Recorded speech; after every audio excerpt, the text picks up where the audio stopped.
Hey, this is Paul from Hot and Humid Hydroponics. Today is October 7th, and we're about 24 hours in from the landfall of Hurricane Matthew.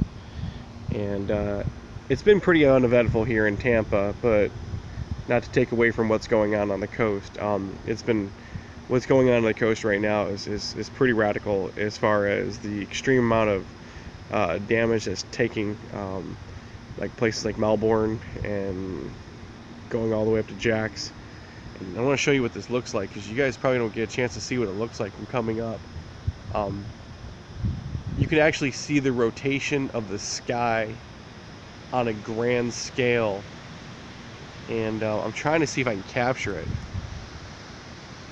It's get a right angle so it actually shows. Yeah, it's kind of hard to catch because what you're not seeing is the reduction in frame rate probably. But the sky is literally rotating right now. It's very breezy. It's very unconventionally cool outside.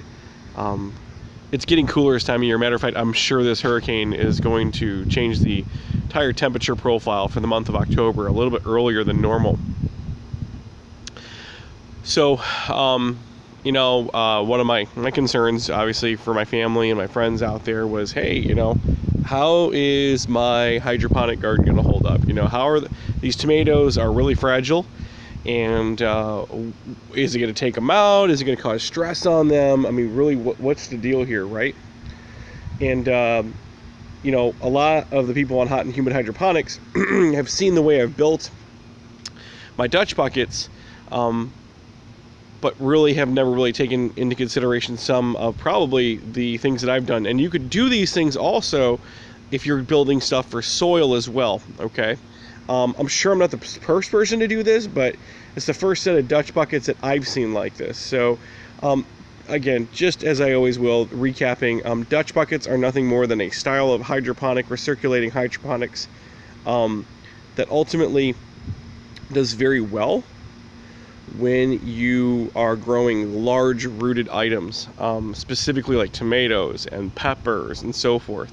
And what I've got down here is like 15 tomato plants.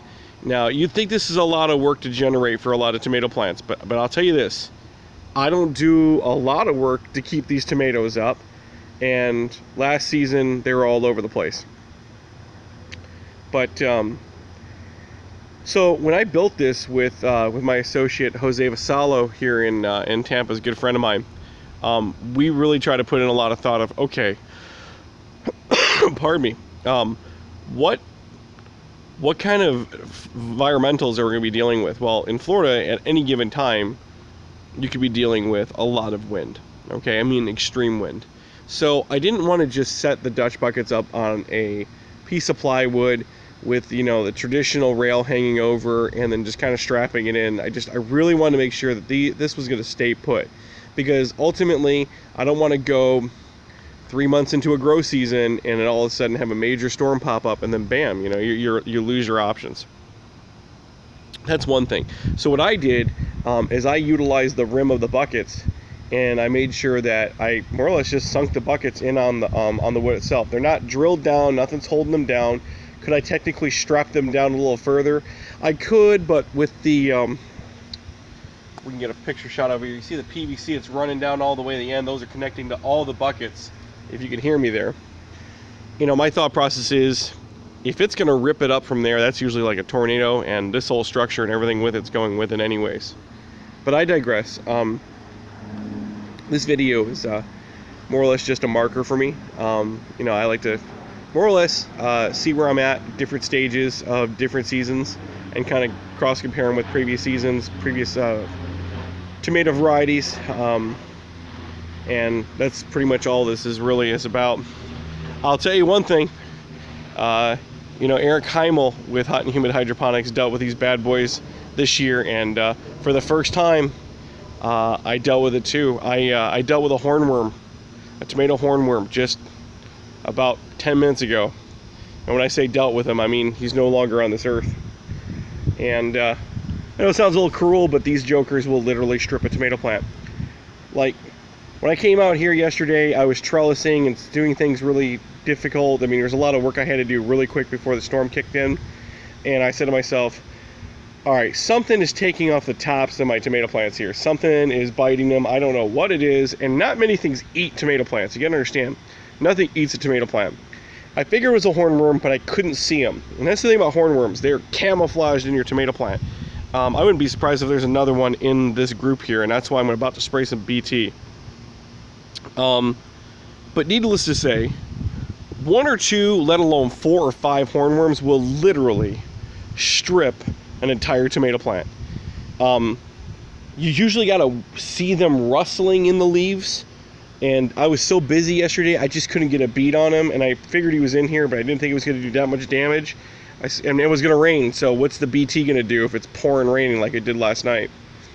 But guys, he took off the top of my plant effectively and stripped this out too as well. So you know, I've been pretty fortunate with these plants so far, and but I gotta start spraying. It's that time of season. It's gotten a little cooler out, and this is when these bad boys really start showing up, and they get a little more bold, and they like to come out. So my weapon of choice is Naturalite, and from which is Spinosad, which is a part Spinosad. Southern Ag makes it, but there's a couple of different brands you can make. But Naturalite is one, and then BT, which is I'm probably gonna hack it here, Bacillus thuringitis. I think that's what it is. Also known as Thuricide by Southern Ag. If I sound like I'm a Southern Ag salesperson, it's because Southern Ag, which is a major wholesaler of commercial gardening products, is like 30 minutes south of me, and I get all my fertilizer and everything from them. They're a great product. Family-owned business for like 50 years. I love doing business with them, and I love the prices, so I really can't beat it when you're going direct. So I get a lot of stuff from them. I'll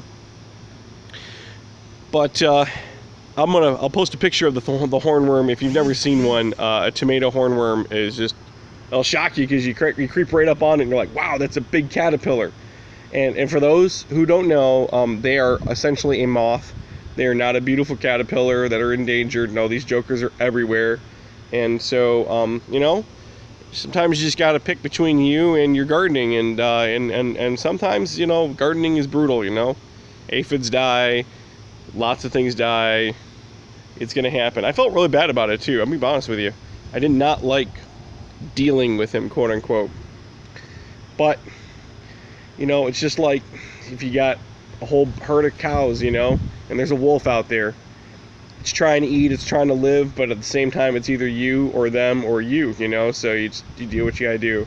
And I'm probably over dramatizing the execution of a caterpillar, but, you know, it is what it is. So that's pretty much it, guys. This will restore. I'll clip this back and it'll grow again. It didn't do too much damage. It ate good, though, while it was still here. And in turn,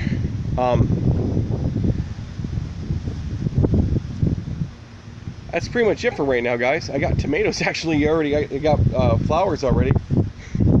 And I got some beautiful tomatoes coming in. I mean, I really can't complain. These are the beefsteaks. I mean, so I'll be eating beefsteak tomatoes here within the next month or two. You know, one thing I found about beefsteaks, man, they like to hang on to these. They like to hang on to their stems pretty well. The nice thing about this nice breeze out here is I know that all these flowers are getting pollinated, so I really can't complain about that. But anyways, this is Paul from Hot and Humid Hydroponics, and if you're in Florida and you get this video, I hope everything's okay with you and your family. And for those who ultimately just watch my videos in general, thank you so much. And if you have any questions, never hesitate to ask questions and comment below. Thank you.